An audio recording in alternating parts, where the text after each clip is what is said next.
Salut tout le monde, c'est Alexia et Corée. Comment est-ce que vous allez? J'ai une petite question pour vous. Est-ce que vous croyez au monde surnaturel? Est-ce que vous croyez aux revenants, aux esprits, aux trucs de ce genre? Perso, j'y crois. Je ne saurais comment vous expliquer ça, mais j'y crois.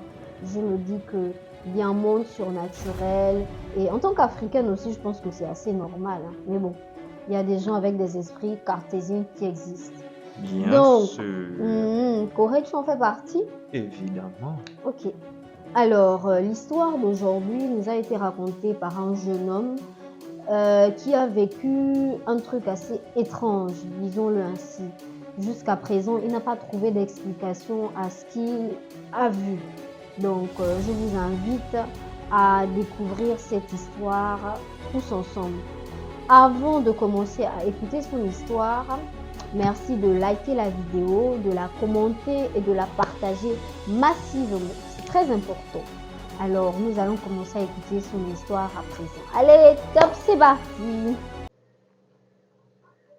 Alors, bonsoir. Moi, je suis un jeune Gabonais. Je suis un jeune Gabonais que je qualifierais de Gabonais avec un esprit cartésien. C'est-à-dire que pour moi, il y a toujours une explication scientifique à la plupart des manifestations que l'on voit. Donc, je souhaite que cette histoire soit publiée en anonyme. Pourquoi? Parce que je n'aimerais pas que certaines personnes qui m'ont déjà octroyé cet esprit cartésien-là puissent, comment dire, revenir sur leurs réflexions, sur leur façon de voir les choses et penser que peut-être je suis quelqu'un de petite nature qui se laisse facilement entraîner, embobiner par beaucoup de choses. Mais je tiens quand même à dire que en tant qu'Africain, ayant vécu en Afrique, je suis conscient de certaines réalités dans le domaine du surnaturel, dans la spiritualité, comme on dit chez nous le vampire, ce genre de choses, j'en suis conscient. Mais pour moi, il y avait toujours une explication scientifique à ce genre de choses. Donc l'histoire se déroule il y a quelques années, j'étais dans ma chambre, je dormais dans ma chambre et dans ma maison en fait, la maison se trouvait en plein milieu du terrain. Donc à gauche, à droite, devant, derrière, il y a suffisamment d'espace, il y a une grande cour et tout autour, il y a une grande barrière en briques et il y a deux grands portails qui empêchent l'accès. Donc à partir d'une certaine heure, il y a personne qui peut rentrer dans la cour. Je dois aussi signaler qu'à l'extérieur, il y avait deux chiens. Donc, un soir, je suis en train de dormir et je dormais, quoi. Voilà. Et je ne sais pas pourquoi. Déjà, dans mon rêve, je vais dire ça comme ça, dans mon rêve, parce que j'ai senti une présence depuis le rêve. Donc, j'ai senti qu'il y avait quelque chose qui me perturbait, quelque chose qui empêchait mon esprit de se reposer comme il faut. À l'instant là où j'ouvre les yeux, je regarde sur ma gauche parce que il y a une fenêtre à la gauche de mon lit, sur la gauche de mon lit. Quand je regarde à la fenêtre, je vois une ombre, je vois quelqu'un qui se tient juste à ma fenêtre. Mais cette personne était quand même plutôt grande de taille. Au moment là où je repars, j'en ai même encore les frissons parce que c'est quelque chose dont j'ai pas voulu parler à plusieurs personnes, mais bon, j'aimerais partager ça. Donc, je dois signaler que devant, derrière, à gauche et à droite de la maison, il y avait des lumières, ce qui faisait en sorte que le terrain était toujours éclairé. Donc, étant donné que moi je suis dans le noir à l'intérieur de la chambre, si quelqu'un se dresse juste devant la fenêtre à l'extérieur, là où il y a la lumière, par conséquent, moi, je vois la silhouette de cette personne. Ok. Donc, au moment là où j'ouvre les yeux, je vois cette personne directement à ma fenêtre. Quand je vois cette personne, je commence déjà par me poser la question, mais qui est à ma fenêtre? Bon, premier truc, je me dis que bon, voilà, j'étais aussi un gars de la Tchatan de la fête, je me dis sûrement, c'est un ami qui est venu et puis bon, il savait que bon, voilà, chez le frangin là, il y a, voilà quoi, ses parents sont quasiment jamais là, donc je vais venir, je vais cogner. C'était ça en fait ma première pensée. Donc je me redresse pour regarder. Quand je me redresse pour regarder, je vois une ombre, parce qu'il n'y a aucun autre qualificatif à part celui d'une ombre. J'ai tout simplement reconnu une silhouette humaine, mais je n'ai pas pu identifier si c'était un homme, une femme ou toute autre chose. Moi je dirais que c'est un homme par rapport à sa corpulence, mais la personne était plutôt élancée. Et là je pose la question, je lui demande qui es-tu, qu'est-ce que tu fais là, que veux-tu? Non, avant ça d'abord, je demande c'est qui? J'appelle le nom de un de mes amis qui habite dans le quartier. Je demande c'est qui, c'est toi qui es là? La personne ne me répond pas. Et là je commence à voir comme si la personne en train de prendre, comment dire, de la taille. Vous voyez, quand on se lève sur la plante des pieds, voilà, on prend un peu plus de hauteur. Et là, je commence à me dire, mais qu'est-ce qui se passe? Donc, je reviens, je pose la question, c'est qui? Qui es-tu? Qu'est-ce que tu fais là? C'est qui? Donc, deuxième réflexe dans ma tête, je me dis que c'est un voleur. Et là, je me dis, bon, je vais crier au voleur. Parce qu'en même temps, comme je vous ai dit, j'ai deux chiens qui sont dans la cour. Donc, au moment là où je vais crier au voleur, je sens ma gorge qui se resserre. À ce moment-là, ma gorge se resserre. Et quand ma gorge se resserre, je commence à me sentir étouffé. Donc, je sais pas pourquoi, j'ai d'abord oublié cette personne qui était devant la fenêtre. J'ai d'abord essayé d'attraper ma gorge pour prendre mon souffle. Et plus, j'essayais de reprendre mon souffle, plus je sentais comment je m'étouffais. Comme je vous ai dit, esprit cartésien, réflexion cartésienne. Donc, automatiquement, je me dis, bah, peut-être c'est une crise d'asthme, un truc du genre. Mais je vous dis vraiment, je pensais d'abord à des explications normales. Jusqu'au moment là où je sens que non, je ne suis pas en train de m'étouffer. C'est pas ma gorge qui se resserre, mais j'ai du mal carrément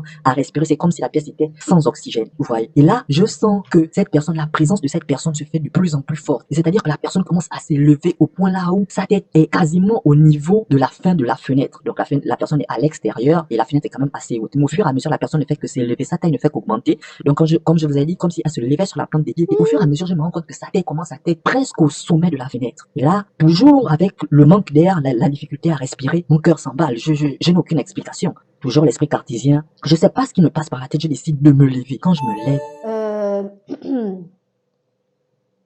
Attendez, nous sommes d'accord que là, ce n'est plus normal. Hein? C'est difficile de rester calme et même la logique n'a plus vraiment sa place là. Hein? C'est quel genre d'ombre qui va grandir jusqu'à dépasser la fenêtre? Genre, je trouve pas d'explication. Je trouve ça bizarre en fait. Je veux bien rester logique et tout, mais c'est bizarre. Oui. En tout cas, on va continuer à écouter. On va sûrement avoir des réponses, on l'espère, à ce qu'il a vu. Allez, continuons à écouter. Je vois carrément cette chose qui est en train de traverser pénétrer dans ma chambre. Et dès que cette ombre-là a pénétré dans ma chambre, tout en moi s'est figé. Déjà, premièrement, j'ai eu l'impression que mon cœur a arrêté de battre. Je n'arrivais plus à cligner des yeux. Je n'arrivais même plus à aspirer le peu d'air que je réussissais à aspirer quand je respirais. Et là, je me dis que bon, ça y est, c'est mon moment. Voilà, pensée débile, c'est l'ange de la mort qui est venu me chercher, c'est mon moment, je vais y aller. Mais je vous dis, cette ombre traverse, elle rentre dans ma chambre. Quand cette ombre rentre dans ma chambre, j'ai maintenant l'impression qu'il y a quelqu'un qui fait pression sur ma poitrine, de telle sorte, comme je vous ai dit, je suis assis, qui fait pression sur ma poitrine, de telle sorte à ce que je me rallonge sur le matelas, sur le lit, je veux dire. Donc le matelas, voilà. Donc Ça, quand je c'est me pas une rallonge sur femme le de matelas, nuit, je ça. vois comment cette personne est toujours en train de traverser pour rentrer dans ma chambre. Et là, la personne est juste debout, au niveau du bas de mon lit, juste à côté de mes pieds, comme je vous ai dit, j'étais assis. Donc la personne est juste là, c'est pas une personne, cette ombre à forme humaine, mais très grande de taille, vraiment très grande. Et quand cette ombre était dans la chambre, elle avait déjà une taille, je sais pas quoi vous dire, mais elle était vraiment géante en fait. C'était vraiment une personne de très grande taille. Et de plus en plus, je sentais un poids, comme si quelqu'un s'asseyait sur ma poitrine, comme si quelqu'un était en train de s'asseoir sur ma poitrine. Et là, directement, voilà, comme je vous dis, je suis africain avant tout, je suis conscient des spiritualités, de beaucoup de trucs et je crois en Dieu, voilà. Mais c'est quand même l'esprit cartésien dans ce genre de choses. Premier réflexe, c'est ça. Donc là, je sens que je n'ai aucune explication. Et comme je vous dis, je ne suis plus en train de respirer. J'ai l'impression que mon cœur, il s'est arrêté. Pour moi, je suis mort. Pour moi, je suis mort. Je suis en train de quitter mon corps et que voilà, c'est genre l'ange de la mort qui est venu me prendre pour m'amener, c'est fini, ciao. Donc, à ce moment-là, je fais une prière. Je demande à Dieu, Dieu, vraiment, je suis désolé. Voilà, je crois en toi, j'ai toujours cru en toi, malgré tout. Voilà, tout ce qu'on dit là, quand on a peur, on croit que c'est le dernier moment. Je l'ai fait, je l'ai dit. Et à ce moment-là, j'ai commencé à voir cette chose un peu plus radicée, un peu plus radicée, un peu plus radicée. Et j'ai commencé à sentir mon souffle revenir un peu plus, un peu plus, un peu plus, un peu plus. Et là, j'ai commencé à sentir la pression sur mon torse diminuer. Et là, je commençais encore vous voyez, quand tu as une peur brusque, on écoute comme Oui, tu les peux battements. écouter et ressentir comment ton cœur bat fort dans la poitrine. Et comme je vous ai dit, moi, je croyais que mon cœur s'était arrêté parce que je ne l'écoutais plus. À ce moment-là, j'écoute à l'intérieur de ma poitrine. Donc, c'est le cœur qui recommence à battre. Et là, je me dis, je me pose des centaines de questions. Qu'est-ce qui se passe? Qu'est-ce que je suis en train de vivre là? Et comme je vous ai dit, la chose ne faisait que ratisser et atteindre une taille, on va dire une taille, quelqu'un qui aura des difficultés pour passer par une porte. Et cette chose ne fait que ratisser. Elle continue à descendre, descendre, descendre, descendre, descendre. Et après, j'ai eu l'impression que cette chose s'est juste tournée. Donc, je la voyais maintenant de côté, on va dire de face, au niveau de l'épaule. Elle a reculé et a retraversé le mur. Quand elle a retraversé les murs, les chiens se sont mis à aboyer. Dès que les chiens se sont mis à aboyer, j'ai écouté comme s'il y avait quelqu'un qui était en train de courir et j'écoutais comment les chiens poursuivaient cette chose dehors. Et ensuite, au bout d'un moment, j'ai écouté un de mes chiens qui a crié, qui a poussé un cri strident. Vous voyez, un chien, quand je sais pas, on lui donne un bout de bois de manière très violente, il a un cri, un des chiens a poussé ce cri-là. Quand il a poussé le cri-là, j'ai seulement écouté comme il partait dans l'autre sens. Et il y avait le deuxième chien qui était en train de grogner. Quelques secondes plus tard, le deuxième chien aussi a poussé un cri horrible, horrible. Ils sont repartis vers l'avant de la maison. Ils sont partis se cacher à la terrasse. Ils sont partis se cacher à la terrasse parce que quand ils ont fui, moi, mon réflexe, c'est d'aller voir ce qui se passe. Parce que pour moi, après tout ça, il y a sûrement peut-être une explication, un voleur, quelque chose. Donc, je m'en vais regarder par la porte du salon. Je vois mes deux chiens. Ils sont apeurés. Ils ont vraiment vécu et ils ont vraiment vu quelque chose. Et là, à ce moment-là, je commence un peu à faire certaines recherches. Je me pose mille et une questions. Mais je n'ai aucune réponse. Qu'est-ce qui se passe? Alors, nous voilà arrivés à la fin de cette étrange petite histoire. Je ne sais pas si vous avez trouvé des explications, mais moi je suis toujours perdue. Je ne sais pas si c'était un rêve ou si c'était une crise d'angoisse, une grosse crise d'angoisse quand même, parce que il faut dire que ce qu'il a vu, c'est pas commun. Ou peut-être c'était vraiment un esprit, qui sait, je sais pas. Tout simplement, c'était un peureux. Ah, Corée, arrête. Donc, Autant pour moi. j'ai pas d'explication plausible à tout ça.